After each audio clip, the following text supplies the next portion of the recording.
Friends, કાલે આપણે ડાબી આંખ ઉપર દોરી ચલાવતા શીખીતું.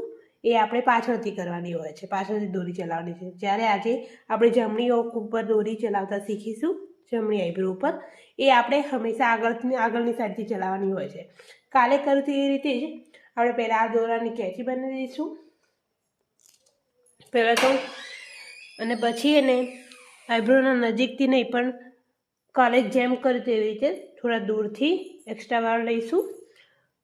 જેમ કાલે કર્યું તો એમ રાઉન્ડ રાઉન્ડ કરીશું, ઉપર કરીશું એમ, એવી રીતે નીચે પણ કરીશું.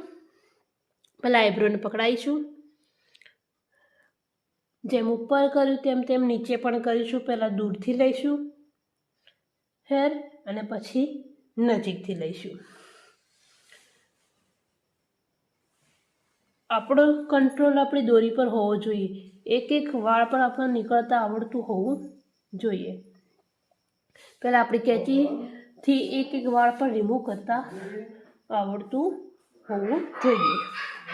દેખો, આ બેનની આઈબ્રો ગોળમાં છે તો આપણે ગોળ રીતે પકડાઈશું. જ્યારે એલ આકાર હોત તો આપણે ખાલી અહીંયાથી આમ કરીને પકડાઈશું, જેથી કરી એલ આકાર બને છે. અને જો આમ ચારે આંગળીથી પકડીશું તો ગોળ આકાર બને છે. એ રીતે પછી સેન્ટરમાં વાળને ક્લિયર કરીશું ધીમે ધીમે. એકદમ ઝડપથી નહીં કરીએ બિગનરમાં, જેથી કરીને એને એક્સ્ટ્રા વાળ કોઈ આઈબ્રોનો લેવાઈ ના જાય. અને શાંતિ પછી છેલ્લે કપાળ ક્લિયર કરીશું ધીમે ધીમે. પહેલાં આપણે શીખીએ ત્યારે કપાળ ક્લિયર કરવાનું છે, પછી આખી આઈબ્રો બનાવવાની છે. અને વધારાની આઈબ્રોને પછી કાતર વળી કાપી દેવાની છે.